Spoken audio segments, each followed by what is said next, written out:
जय श्री गणेश। नमस्कार, मैं आचार्य संजय द्विवेदी।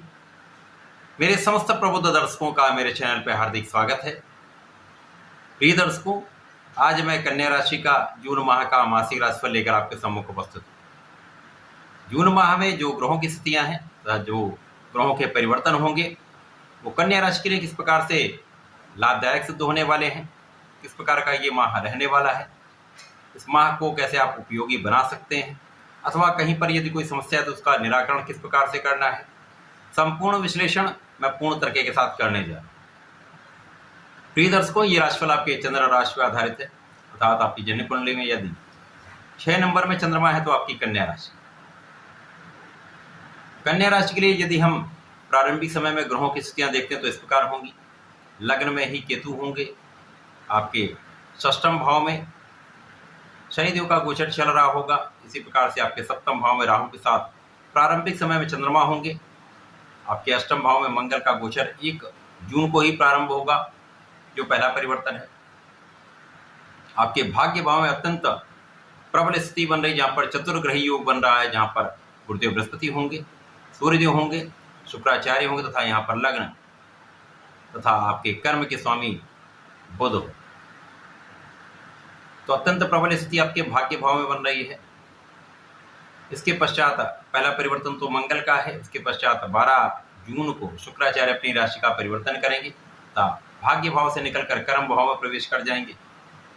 14 जून को बुध का भी परिवर्तन हो जाएगा, जहां पर ये भाग्य भाव से निकलकर कर्म भाव में प्रवेश करेंगे। यहाँ पर एक पंच महापुरुष राजयोग का निर्माण होगा, इसे भद्र योग कहते हैं।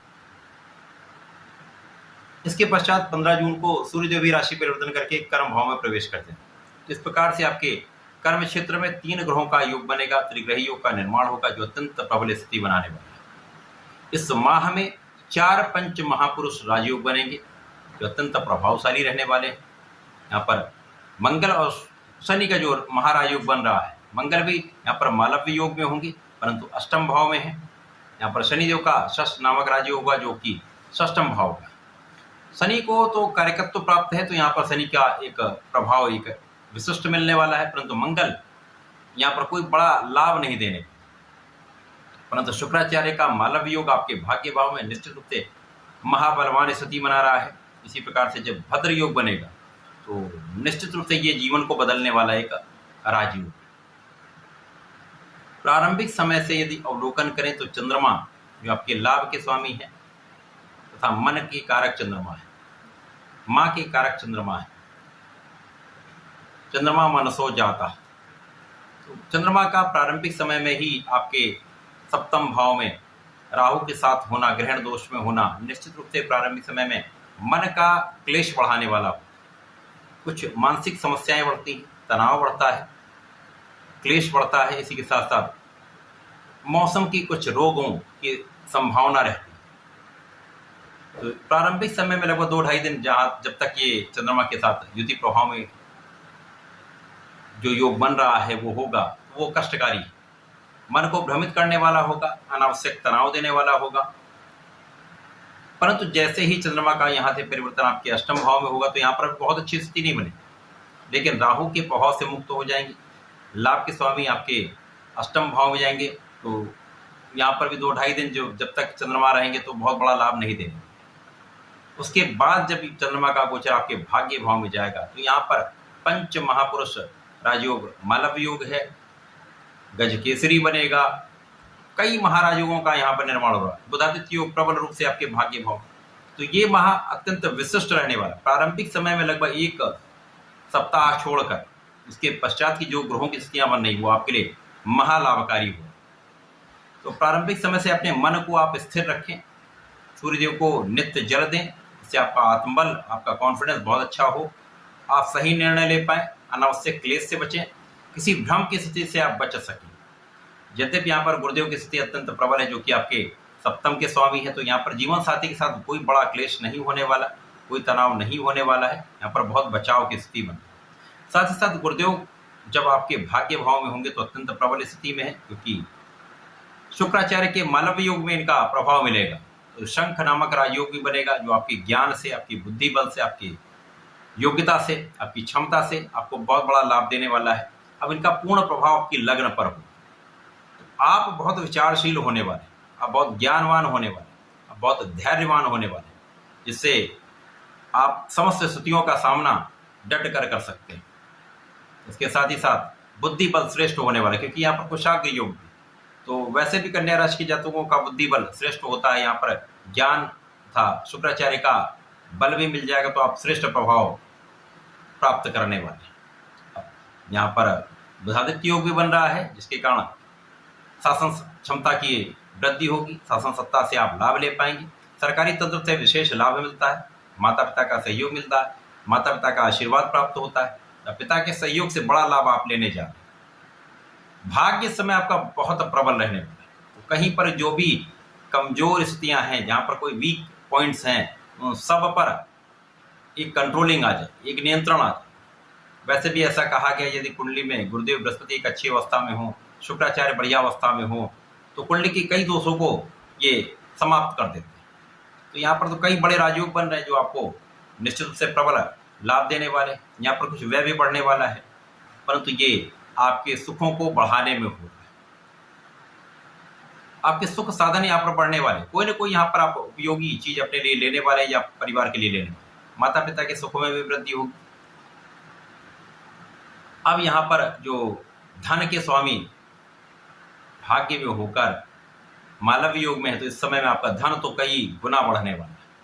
धन संपत्ति का आप अर्जन करने वाले, भूमि भवन वाहन का योग बनाने वाले, परिवार का संपूर्ण सहयोग मिलेगा, पारिवारिक संपत्ति से आपको लाभ अवश्य मिलेगा।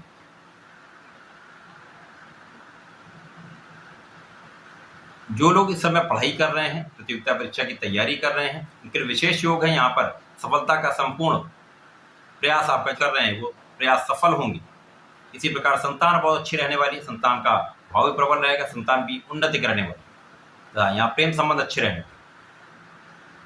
परंतु यहाँ पर यदि अवलोकन करें, इस समय में कहीं ना कहीं से कोई ना कोई ऐसी चीज होंगी, अच्छी स्थितियों के बाद भी कुछ ऐसी चीजें होंगी, अनावश्यक कोई शत्रु आपको तनाव दे सकता है, ऋण की मात्रा आपको तनाव दे सकती है, कोई छोटा मोटा रोग आपको तनाव दे सकता है। तो इनके कारण आपके परिश्रम में कमी होगी, आपका मन एकाग्र नहीं हो पाएगा।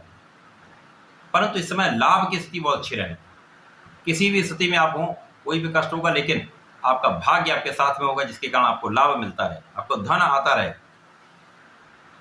इसके पश्चात जब मंगल जो आपके अष्टम भाव में है, यहाँ पर निर्बल है, तो यहाँ पर आपको अपने खाने पीने पर नियंत्रण रखना होगा। मुख्य रूप से महिलाओं में यहाँ पर हार्मोनल इम्बैलेंस हो सकता है, यहाँ पर आपको ध्यान देने की आवश्यकता होगी। इसी प्रकार पुरुषों में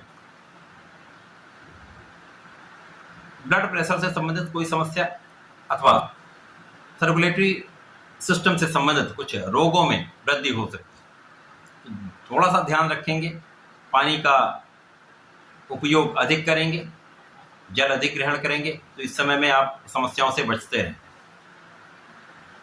अब क्योंकि मंगल का प्रभाव लाभ पर भी है, पराक्रम के स्वामी होकर लाभ पर दृष्टि डाल रहे हैं, तो परिश्रम आप करते रहिए, लाभ आपका बढ़ता रहे।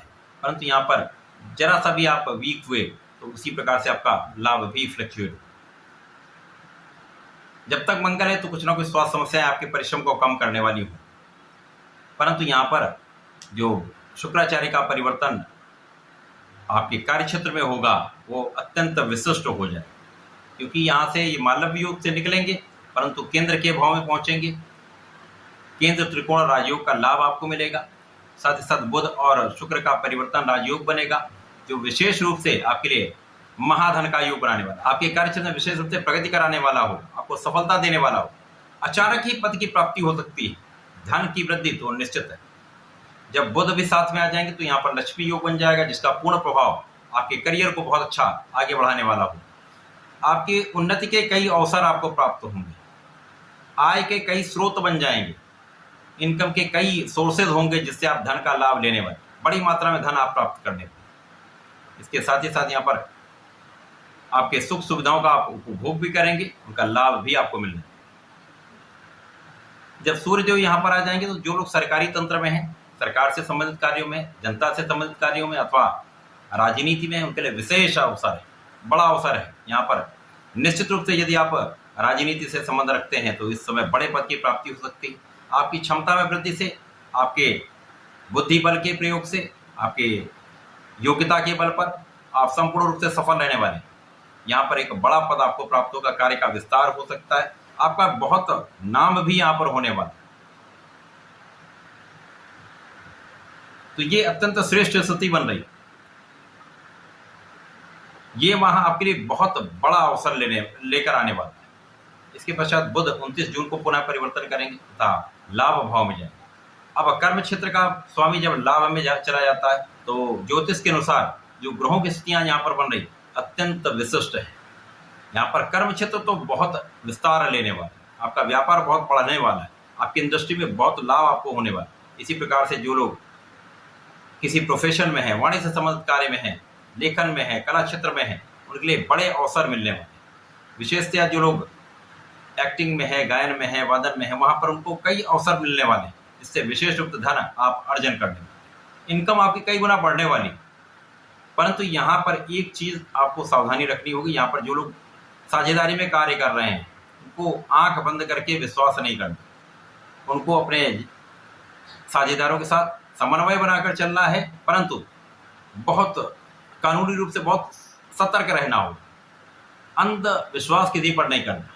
यदि आप ऐसा करते हैं तो इस समय में बड़ा कोई हानि का योग नहीं। परंतु यहाँ पर आपकी लग्न अत्यंत प्रबल है, ग्रहों की स्थितियां बहुत बलवान है, तो कोई भी समस्या है आप उनसे निपट लें।